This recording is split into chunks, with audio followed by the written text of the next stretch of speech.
Long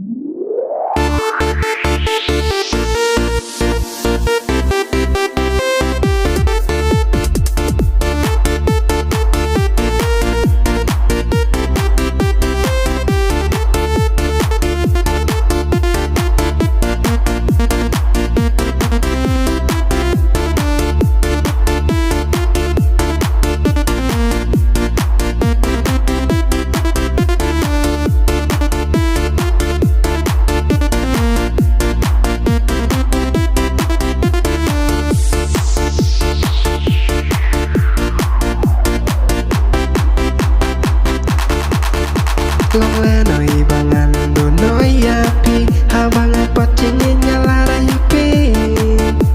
ngamla bunga dia pi ngaya ikan mau wala syach ngai nangakin bapi don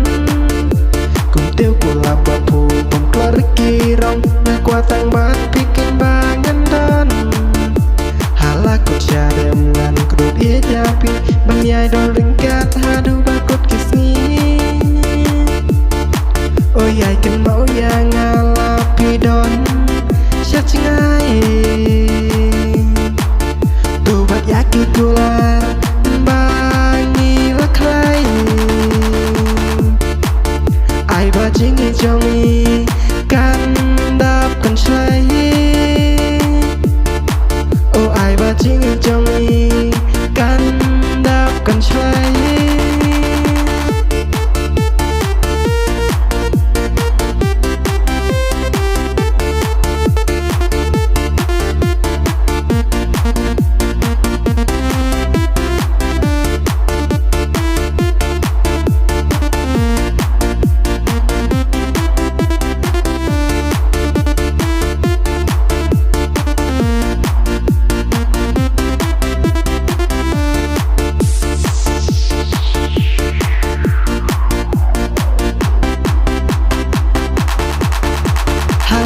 Boleh mentah bapi don cengai na lasnong nama dan sempur bapin wan pai yang asawawat pen ku slai nama bakal bapi ngat mangaso kunja kumari klau ngarui bangsa ngamla uga dia pi ngaya ikan mau sernu jong pi hanga kawan paho. Oh yai kan mau yang ngalapi don syach ngai tu bat yakin kula bangi laklai ai ba jingi jongi kan dap kan slai oh ai ba jingi jongi kan dap kan slai.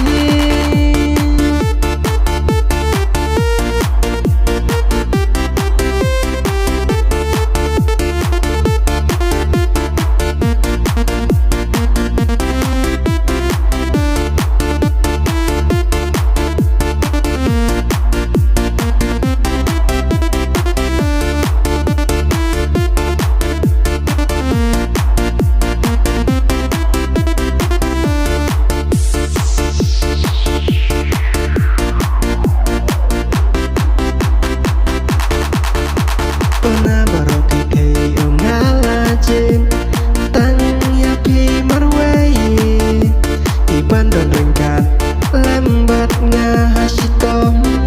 hasipa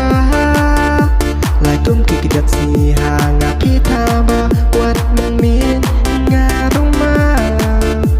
ngam kwa ba pingkar pin jai nanga ba pinom syat gelah oh yai kan mau ya ngalapi don syat ngai yaki kula